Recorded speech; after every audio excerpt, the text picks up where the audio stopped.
and welcome back to the Citizen channel. Hope you're all staying safe and well. We've got moments in time today. We're going to go back to 1988. So, yes, a game I was at. Interesting game. I wasn't sort of in the well. You'll get the gist of this in a minute. I wasn't in the main bulk. I was actually in the side terrace of this ground. But we're going to go back to the 30th of January 1988. A game that become very famous, and it still is famous. I see it not just with City fans, but other fans as well. When you look at these accounts where they're looking at limbs and things like this, where obviously the crowd is going wild. And we're going to go back to the 30th of January 1988. Blackpool versus City at Bloomfield Road in the FA Cup fourth round. Yes, you know the one, the mad absolute chaos at the end with the fans and the chaos on the pitch, never mind with the fans. And I say it's probably most famous for that now, the amazing limbs that greeted that literally last kick of the game. I think the ref allowed Blackpool to kick off again at the end, and then literally he blew his whistle straight away. But what about the game itself? And also there's something else it was quite famous for as well, probably more known by City fans and other fans though. So let's have a look at it anyway. Let's have a look at this game. The background to the game itself. City were under M.E.N then, plying our trade in Barclays League Division 2. Mid-table, not doing great. And Blackpool were in a division below us. They were in Division 3. Again, Barclays were in charge of that. Again, mid-table, nothing special. And City were the favourites, although let's be honest about it. We never went anywhere thinking we were going to beat a team easily. So there was always a possibility of a sort of a surprise from Blackpool, but we always expected it in those days. In the third round, we've been taken to a couple of replays already by bottom of Division 2 Huddersfield Town, but we finally got through at their place 3-0 on a second replay. Yeah, the first game ended 2-2. I think we got a very last-minute goal in that one as well to bring it back to Main Road. We drew 0-0 at Main Road, and it went to extra time. It was still 0-0, and then it went to a second replay back at Huddersfield, which we finally won 3-0 to get to this fourth round tie. Blackpool themselves, they obviously been in the third division, had entered at the first round and had seen off the mighty Bishop Auckland, the wonderful Northwich Victoria, good cup team them, aren't they? And Scunthorpe after replaying the third round. Yeah, players' connections. Paul Stewart is returning to his first club, Blackpool, of course, although he's a Wythenshawe lad. That's where he started playing his football at Blackpool.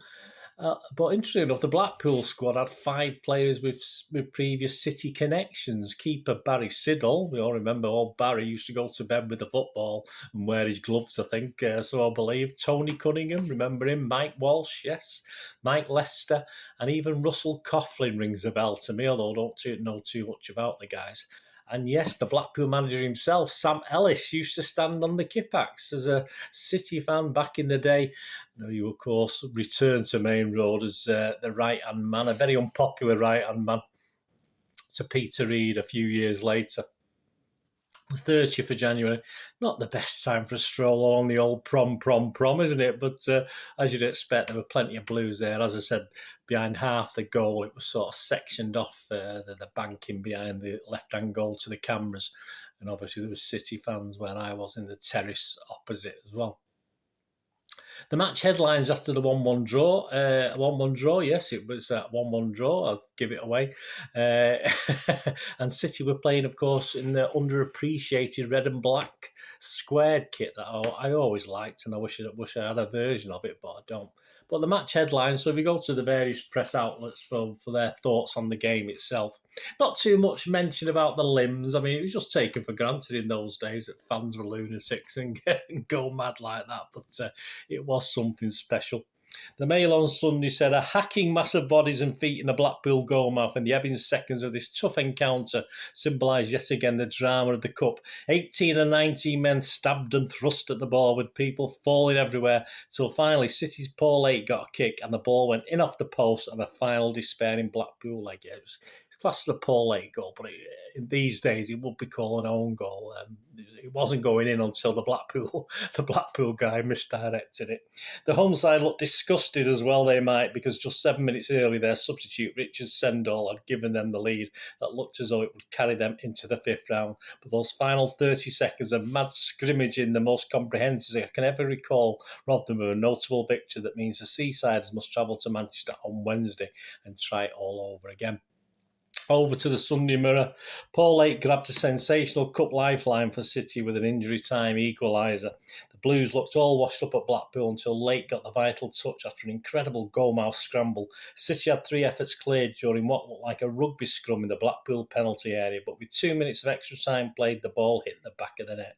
City saviour Lake said, "I would not have been surprised if the referee had stopped the game. There's so many bodies on the floor and everybody seemed to be having a stab at the ball, but I got my shot in and was utterly delighted when it went in off the post." Well, also a Blackpool player, mate. The People said City boss M.E.N made a scathing attack on the Blackpool pitch. It wasn't the best of pitches, but then again, who had a great pitch in those days? Blackpool pitch after decided to rescue their FA Cup hopes with a dramatic injury time goal. Midfielder Lake forced a replay with a goal scored in the most bizarre fashion, but M.E.N declared the pitch was so bumpy it was absolutely scandalous. In the confusion, it wasn't clear who actually got the decisive touch, but Lake declared later there was some confusion when we got back to the dressing room. 2 or 3 of the players were trying to claim it, but I made it clear that it was my goal. Blackpool boss Ellis emerged from the dressing room to admit, had it stayed 0-0, we would have been happy. Today was our big chance to win the tie. Wednesday night is just a night out for us. A Daily Mirror said City striker Paul Stewart summed up his relief at getting a second chance against his old club in Wednesday's replay. Stewart, who still lives in Blackpool, said, "Had I given up hope when that last-minute equaliser went in, I had already sold my house." City team boss Mel Machin conceded he had given up hope until Paul Lake scrambled the late equaliser. But Machin was incensed by the quagmire of the pitch. "It was absolutely scandalous. You could not believe a ground to be in such a state," he said.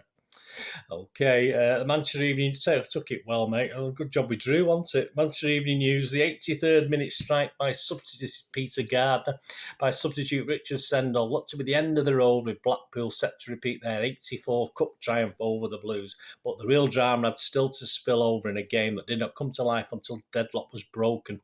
Paul Molden twice and Stewart had chance to clinch the tie there and then in the short time that remained after Blackpool's shot goal against a run of play. City were also denied what seemed a blatant penalty when Neil McNabb became a victim of the home side's crude tactics. Well, typically unbiased views there from Peter Gardner. And just to finish off, the Star, Manchester City, masters of the FA Cup jailbreak, staged a routine that Ronnie Biggs himself would have been proud of. You don't know who Ronnie Biggs is, that's your dad. Then the Main Road Whiz Kids added a dash of mystery to their amazing fourth-round escape at Third Division Blackpool. They couldn't agree who'd scored the 90th minute equaliser. It took 15 minutes for the City changing room to decide that Paul Lake had netted the goal that saved their skins just as dramatically as they were salvaged in the third round saga against Huddersfield. I said it because we left it late in that one as well. So there you go, dreams of Wembley. They always were in those days.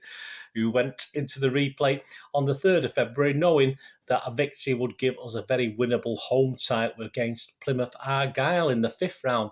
And Paul Stewart, yes, he got back. So he didn't sell his house. He kept it, and thankfully, for his sake, managed to goal in the 2-1 win over Blackpool at Main Road. Simpson netting the other. After a 3-1 routine home win over Plymouth Argyle, our cup look, yes, we're on the road to Wembley. Well, not quite. Our cup look ran out with a draw against First Division giants Liverpool, and we skulked out of that competition a very disappointing 4-0 at the quarter-final stage, which seemed to be as far as we got in those days. Yes, but what about the other notable thing? I've not read the team out. I usually read the team out in these things, don't I? Well, I've left it till the end this time, because the other notable thing about this original matchup at Bloomfield Road was also the City squad. A squad of 13, there was 2 substitutes, and it featured no less than 8 of the FA Cup Youth Cup winning side of the 85-86 season, of course, where we beat United in the final of the FA Youth Cup. So my thing froze in the final of the FA Youth Cup. And the starting lineup's non-Youth Cup players or Cup winners were the keeper Eric Nixon, great-granddad John Gidman, Uncle Kenny Clements, Nipper Paul Stewart, and Grandad Neil McNabb. Yeah, so they were the guys who weren't in that FAU Cup winning team. But the kids of 85, they were all playing Hinchcliffe, or started the game, Hinchcliffe, Lake, Redmond, White, Malden and Simpson. Add to this the two subs as well. You had Ian Brightwell and Ian Scott. Yes, Brightwell actually replaced Malden late on. So there was actually 7 ex-Youth Cup winners actually made it onto the pitch. As I say, there was actually 8 in the 13-man squad. So that went down. A lot of bragging from Mr. Swales, etc., about the Platt Lane and what it, and the success. Obviously, it didn't last, did it? But yeah, United had their kids. We had our kids, all right, not quite as exceptionally successful. But then again, we probably didn't have the money to add to them, did we? That certain other teams did when they got their younger players in. You wouldn't out with kids, do you? Well, we didn't. Not really. We even drew this. And judging, of course, by those limbs in that away end and side terrace, yeah, I was a spring chicken myself in 1980. I was only a young man. Judging by those limbs that were very, very impressive, and I think it's been voted possibly one of the best, if not the best, over time. So there's been a lot of competitors since, and even the Blackpool. If you do watch it back, there's actually a longer version with the Blackpool goal on it, and the Blackpool limbs are quite impressive as well. Although their end's a little bit smaller, but even they're quite impressive. But yeah, judging by the limbs in that away end and in that side terrace, there weren't too many old buggers in there either. So a lot of the youth was on the terraces that day. And I'll class myself as a youth. I was in my 20s. That'll do. Long time ago.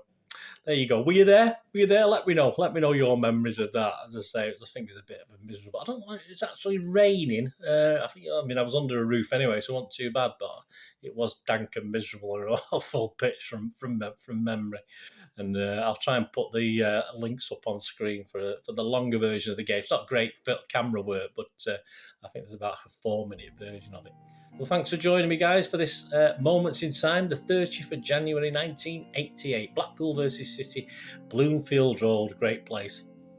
FA Cup 4th round, where limbs and youth sort of shared the memories, didn't they?